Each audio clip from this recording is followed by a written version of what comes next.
Bonjour et bienvenue dans notre émission en direct des régions sur le plateau du village Semences.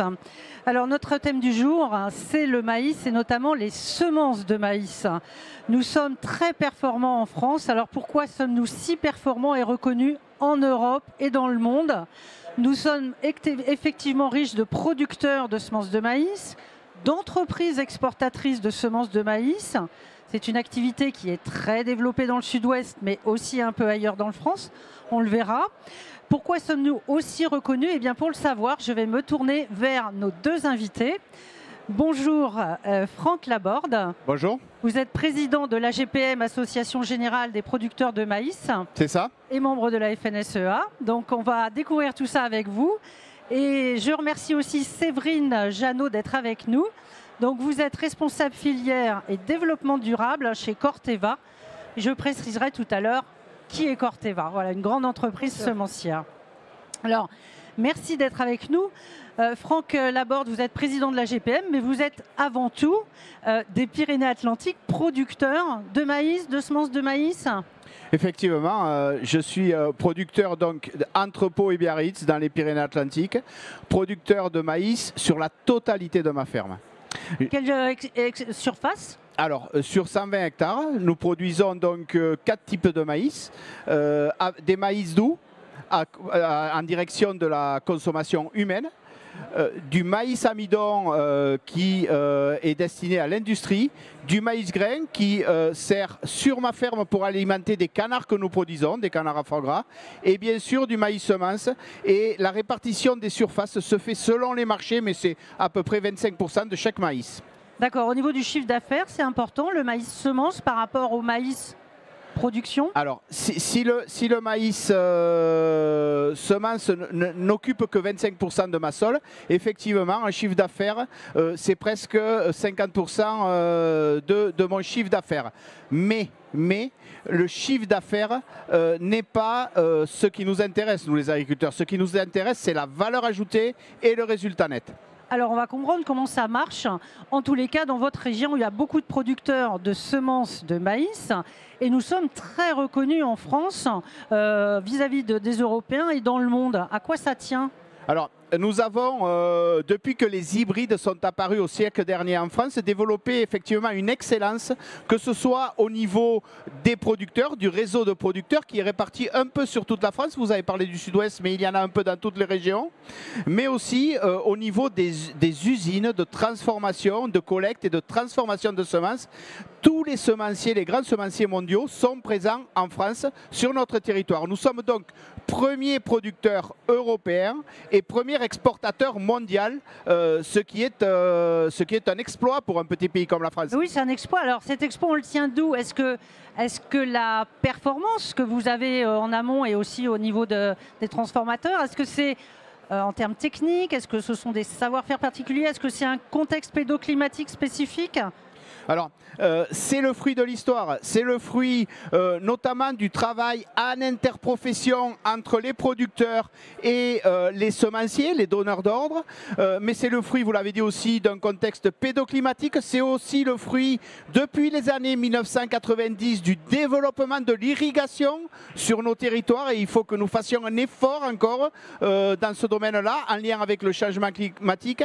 C'est le fruit de la technicité des producteurs, parce que la production de semences de maïs est une production très technique et les producteurs maîtrisent bien cette production. Alors je vais vous poser une question qui peut être, on pourrait y passer des heures, mais est-ce qu'on peut rapidement dire où est-ce que c'est le plus difficile? C'est au niveau du semis, c'est au niveau des traitements? Où est-ce qu'il faut que vous soyez très pointu en amont? Vous me posez une colle, mais le maïs semence, du semis à la récolte, l'agriculteur intervient tout au long du cycle et avec de la technicité.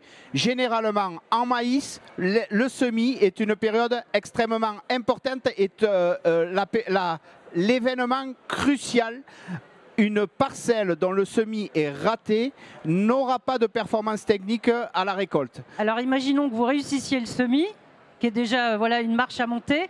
Au niveau de la récolte, c'est quand même très très particulier pour la production de semences. Vous faites appel à des équipements spécifiques, je crois que ça a beaucoup bougé, et il y a un sacré savoir-faire. Ah oui, on fait surtout appel à de la main-d'œuvre durant l'été pour la castration, c'est-à-dire pour sélectionner les plantes. Alors expliquez un peu, donc on rappelle pour le public qui ne connaît pas, tout le monde a vu des plants de maïs, mais on a des épis, voilà. Et je vous laisse dire la suite. Alors, comment se passe donc? Alors, comment expliquer dans un temps très court? Disons que nous sélectionnons les fleurs mâles et les fleurs femelles de façon à faire un croisement, une hybridation qui soit la plus pure possible. Et donc, nous ôtons de certaines plantes la fleur. Ce que vous appelez la castration. La panicule, et c'est ce que l'on appelle la castration. Voilà. Et sur chaque hectare, il faut à peu près 40 heures de castration manuelle. Et la plupart du temps, ce sont de jeunes étudiants et c'est leur premier job. Voilà. Qui viennent effectuer ce travail dans nos fermes. Alors, je crois que c'est important, on revient à des fondamentaux, mais je crois que c'est essentiel de le rappeler, parce qu'effectivement, c'est un savoir-faire, c'est beaucoup de temps, et c'est aussi, j'allais vous poser la question de la main-d'œuvre. Est-ce que vous avez encore de la main-d'œuvre pour subvenir à ce travail-là?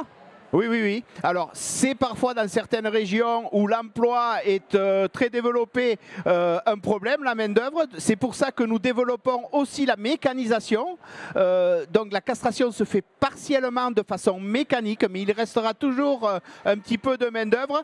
Généralement, la réputation des agriculteurs, vous savez, leur gentillesse et le fait qu'ils soient très avenants, nous permet d'avoir une bonne réputation auprès des étudiants pour embaucher de la main-d'œuvre. Donc tant qu'ils restent étudiants, ils viennent chez vous, c'est ça? C'est ça, c'est ça. Très bien. Alors j'imagine qu'au niveau des équipements, parce que c'est quand même des équipements spécifiques, hein, il faut que la machine puisse détecter, il y a peut-être de l'intelligence artificielle. Ça commence à venir. Ça commence à venir pour détecter effectivement, il y a des lectures hein, en fait avec des capteurs. Donc je suppose que ce sont aussi pour les producteurs de semences des équipements importants. Oui, ce sont des équipements importants qui sont parfois difficiles à amortir. Et d'ailleurs, nous subissons des concurrences déloyales venues notamment de l'Est de l'Europe et à l'extérieur de l'Europe, si vous voyez à quoi je fais allusion, où la main-d'œuvre est beaucoup moins chère, où les moyens de production sont différents des nôtres. Et donc, nous sommes très challengés en ce moment par des semences, notamment venues d'Ukraine, qui n'ont pas la technicité de nos semences, qui n'ont pas toujours la technicité de nos semences. Et d'ailleurs, nous demandons Alors, on va y revenir. On va y revenir si vous voulez bien. Je vais passer la parole à Tom avant Séverine. Je ne vais pas oublier Tom. Alors, qui est Tom? Tom, c'est notre chroniqueur adoré que l'on retrouve cette année. Et Tom, c'est Tom le jardinier, bien sûr. Alors, Tom, le maïs, on en a aussi au potager? Alors oui, c'est fait cultiver un petit peu pour avoir des plants dans notre potager. Et puis le maïs, il faut savoir que c'est une culture qui a plein de choses sympas à apporter au potager. C'est une culture qui, avec le dérèglement climatique, qui peut faire un petit peu d'ombre sur notre potager, et puis la corvée d'arrosage sera un petit peu moins importante. Donc ce qu'on va faire, si on est un petit peu pressé ou si on habite un petit peu en altitude, on va utiliser des petits gobelets. Là, j'en ai trouvé en fibre de bois. Regardez bien le marché, évitez de la tourbe parce que ça a tendance à complexifier un petit peu les... Je vais utiliser un bon terreau de multiplication qu'on trouve dans le commerce et je vais le mettre dans mon godet pratiquement jusqu'à hauteur. Et là, moi, je vais mettre 3 semences de maïs. J'ai choisi un maïs doux, un maïs que je peux utiliser par exemple pour faire un barbecue cet été, ou je vais sélectionner du maïs grain. Ça peut être intéressant, comme le disait tout à l'heure le producteur, d'utiliser un maïs pour nourrir si on a quelques poules ou des canards chez soi. Je vais recouvrir. Et je vais arroser et je vais les laisser pousser pratiquement jusqu'à leurs 2 à 4 premières feuilles. Vous allez voir, c'est des feuilles qui sont toutes sympas. Au début, il faudra le planter une fois que les risques de gelée ne sont plus en cours. Et puis, on va le mettre au potager. Moi, c'est aux alentours de la mi-mai. Si vous êtes feignant un petit peu comme moi, ou ça vous avez un agenda bien chargé, vous allez simplement attendre la mi-mai, puis là vous allez pouvoir semer quelques graines de maïs au potager. Et puis n'hésitez pas à associer cette culture avec au pied par exemple un pied de courge qui va pouvoir profiter un petit peu de l'ombre de notre maïs, puis des graines de haricot. Le haricot, on le verra dans les prochaines émissions, il fait de pied de notre plant de maïs et puis pourra se servir de support. Puis un pied de maïs va pouvoir vous offrir un à 2 beaux épis pour faire un chouette grillade cet été. Valérie, je me retourne vers toi, j'ai une question. Moi, j'arrose un peu mon maïs cet été, puis on voit souvent des champs arrosés. Est-ce que les nouvelles variétés vont faire qu'on utilisera moins d'eau pour le maïs? Alors moi, je ne peux pas te répondre, Tom, mais je crois qu'on va avoir des gens qui vont pouvoir nous répondre. Je me tourne vers Séverine Jeannot. Et avant ça, je voudrais déjà savoir, Séverine, si vous êtes spécialiste des semences de maïs au niveau professionnel, mais est-ce que vous avez un potager avec du maïs dedans et qui consomme de l'eau? Alors j'ai un potager et je plante du maïs tous les ans pour mon petit plaisir, pour voir du maïs pousser. Et déjà, si on parle d'eau, on va faire face à une idée reçue. Il n'y a que 25% des surfaces de maïs en France qui sont irriguées. Et donc ça dépend vraiment du besoin de la culture au moment le plus important qui est la floraison notamment et au moment des semis. Et on voit suivant les régions, il y a plus ou moins besoin d'eau à ces périodes-là. Donc Très déjà, bien. c'est pas 100% du maïs qui est irrigué. Voilà, Et chez donc moi, pour dans le les Yvelines, il n'y a pas besoin d'eau. Voilà, vous êtes dans les Yvelines, moi je suis en Bretagne, on a moins besoin d'eau que parfois dans le sud-ouest. Alors je rappelle que vous êtes responsable filière et développement durable chez Corteva. Pour les gens qui ne connaissent pas Corteva, Corteva c'est Pionnier, c'est un nom qui est connu. Voilà, un semencier, une entreprise de semences et aussi en santé végétale, des phytos, des biosolutions. Bon, on ne rentre pas dans les détails, mais beaucoup de choses, avec une maison mère américaine et des branches. Vous êtes dans plus de 125 pays. 125 pays, dont la France. Voilà, vous êtes aussi présidente de la section maïs et sorgho à la FNPSMS, Fédération nationale des producteurs de semences de maïs et de sorgho. C'est ça? Alors, je suis présidente à l'UFS, qui est l'Union française des semenciers. Et en tant que présidente, je fais partie de la FNPSMS. Donc avec Franck et aussi tous les représentants producteurs de semences et à la fois la famille qu'on appelle les établissements semenciers. Très bien. C'est la fédération commune où on travaille ensemble pour la production de semences de maïs. Parce qu'on a compris que c'est une affaire de filière, hein, c'est très important. Alors, vu de votre point de vue, est-ce que la France reste en bonne production pour la production de semences de maïs ? Oui, la France est un pays important. Comme l'a rappelé Franck, déjà il y a une diversité de terroirs, il y a une diversité climatique, ce qui fait qu'on peut faire de la production de semences un peu partout en France. Alors juste pour rappeler un peu la production de semences, ça va permettre de produire la graine qui va pouvoir être utilisée par tous les maïsiculteurs après pour semer après leur maïs, ce qu'on appelle après pour l'utilisation, que ce soit la conso, le canard, le maïs doux. Et donc la France reste un pays important puisqu'on voit toujours par rapport au reste de l'Europe, l'année dernière c'est les surfaces qui ont le moins baissé en Europe par rapport sur la production. Donc la France reste un pays important pour l'Europe et comme on l'a rappelé, c'est le premier pays exportateur de semences au niveau monde et premier producteur européen et ça c'est important de le rappeler. Alors l'économie de la semence, elle est quand même confrontée à des nouveaux défis. On a le changement climatique, on a des questions des pressions sociétales, on a la baisse des bovins, donc qui consomment aussi du maïs en silage. Quels sont les défis que vous devez relever, qui sont les plus importants, majeurs pour vous ? La production de semences, en fait, on va avoir besoin de produire des semences si après elles sont utilisées par les agriculteurs. Donc l'objectif aujourd'hui, c'est que le maïs reste une culture importante et est une culture importante à utiliser. Donc pour la production de semences, les principaux enjeux, ce qu'on a rappelé, c'est tout ce qui est par rapport à la compétitivité, les principaux facteurs, ça va être l'eau. Puisqu'on voit avec le changement climatique que la répartition dans l'année, si on regarde là, dans le nord de la France, il pleut à peu près depuis le 19 octobre 2023. Donc on voit que la répartition de l'eau est quand même importante, ça a pu être la même, donc il va falloir jouer aussi avec cette répartition différente.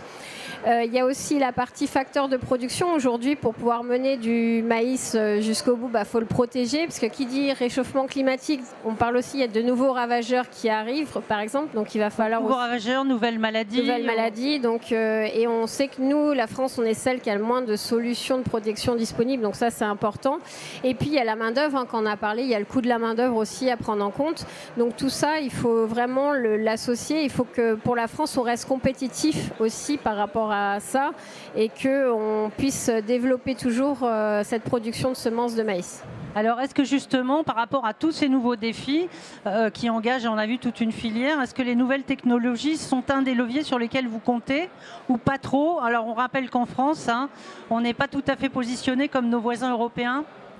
Les nouvelles technologies, déjà la semence, c'est quelque chose qui utilise déjà des nouvelles technologies déjà à la sélection, parce qu'on parle déjà de la sélection où on utilise par exemple l'intelligence artificielle, les drones et un certain nombre de nouvelles technologies déjà au départ de la sélection. Donc ça, on les utilise déjà. Oui, et donc ça nous permet de gagner du temps dans la recherche. Après, il y aura les nouvelles technologies qu'on pourra parler, c'est les NGT qui arriveront aussi. Et puis pour la production, on parlait un peu du matériel aussi. On embauche beaucoup de jeunes pour les castrations, par exemple. Alors, il peut y avoir du matériel, ça ne remplacera pas totalement, mais ça peut aider, par exemple, les castreuses, des choses comme ça. Et puis, on verra avec les évolutions, mais les nouvelles technologies sont attendues et ça sera pour gagner du temps et pas forcément remplacer non plus tout, mais ça permettra de faire gagner du temps surtout. Alors une question qui vous concerne tous les deux, je crois qu'on voit que les défis sont majeurs. Si on prend rien que le changement climatique qui ne nous attend pas, ça galope. Quels moyens est-ce qu'il faudrait qu'on débloque le plus vite? Est-ce que c'est au niveau de ces nouvelles technologies? Est-ce qu'il y a des leviers? Est-ce qu'il y a les moyens sont là? De quoi vous auriez besoin, chacun à votre point de vue, en termes de, est-ce que ce sont des lois, des nouvelles technologies, des budgets pour accélérer la recherche, l'évolution et maintenir une production de semences de qualité? La recherche est là parce que toute la sélection est aussi... En fait, ce que je dis toujours, un sélectionneur se projette 10 ans avant. Donc lui, il sélectionne une équipe de foot, par exemple, pour une Coupe du Monde, mais pas pour l'année suivante, mais pour 10 ans après. Donc là, bien sûr, c'est pris en compte tout ce qui est évolution climatique avec les modèles. On essaie de se projeter pour les modèles pour choisir les variétés qui vont être le plus adaptées. Ensuite, ce que je dirais, c'est qu'il faut maintenir toujours la boîte à outils la plus large. Quand on parle, c'est les solutions. Il n'y a pas une baguette magique. Voilà, il n'y a pas une baguette plusieurs magique. Leviers. Voilà, exactement. Et c'est la combinaison de ces leviers qui va aider, bien sûr, à répondre aux enjeux de demain. Mais ce qu'il nous faut, c'est la boîte la plus large et surtout la même boîte que nos pays voisins. Alors justement, Franck Laborde, voilà, je reprends un peu, je rebondis sur ce que vous nous aviez dit. Il y a des défis qui sont majeurs, mais en fait, il y a une inégalité de traitement, selon vous. On aura beau avoir tous ces leviers et les croiser, que ce soit les techniques agroécologiques chez les agriculteurs, le matériel variétal qui est top. Néanmoins, il y a une concurrence forte avec l'Ukraine. Alors, je vais répondre à votre question, mais je veux apprendre quelque chose à Tom qui nous apprend comment cultiver notre potager. Il reste 2 minutes, donc dépêchez-vous. Tom a parlé d'eau. Savez-vous, Tom, que pour produire 1 kilo de maïs, il faut moins d'eau que pour produire 1 kilo de blé ou 1 kilo de soja? Ça, il faut bien l'avoir en tête. Bon. Alors oui, sur les sujets de la concurrence déloyale, c'est vrai en maïs, mais c'est vrai dans beaucoup de nos filières. Alors le public vous a entendu. Donc pour la consommation d'eau, c'est fait. Pour nos concurrents, parce qu'on doit rejoindre, gardez votre micro pour répondre sur la concurrence de l'Est et entre autres ukrainienne. Vous avez 1 minute et puis après je repasserai la parole à Tom. Voilà. Donc puisque je n'ai qu'1 minute, c'est simple. Aujourd'hui, il faut, et nous le dirons tout à l'heure au président de la République, il faut impérativement que l'Europe reprenne en main son destin agricole. Et pour ça, 2 choses essentielles. La première, c'est qu'il faut que les producteurs européens, français aient des moyens de production, les phytos et l'eau. Et il faut aussi, à nos frontières, mettre des mécanismes efficaces qui nous protègent de la concurrence déloyale. Je vous remercie. Si Emmanuel Macron ne vous a pas entendu, vous allez lui répéter tout à l'heure. Tom, qu'est-ce que ça vous inspire tout ça? Moi, je vous écoutais passionnément en train de manger mon popcorn. Qu'est-ce qu'on fait avec du popcorn alors? C'est pas qu'avec du popcorn, mais je voulais un petit peu parler du nombreuses variétés de maïs. Il y en a plus de 850 inscrits dans le catalogue officiel. 850 variétés qui sont inscrites. Puis on ne compte pas encore toutes celles qui pourraient venir ailleurs dans le monde. Puis alors, les usages sont multiples. Moi qui suis suisse, on en retrouve juste dans ma fondue parce qu'on met un petit peu de maïzena, de l'amidon de maïs pour que ma fondue soit liée.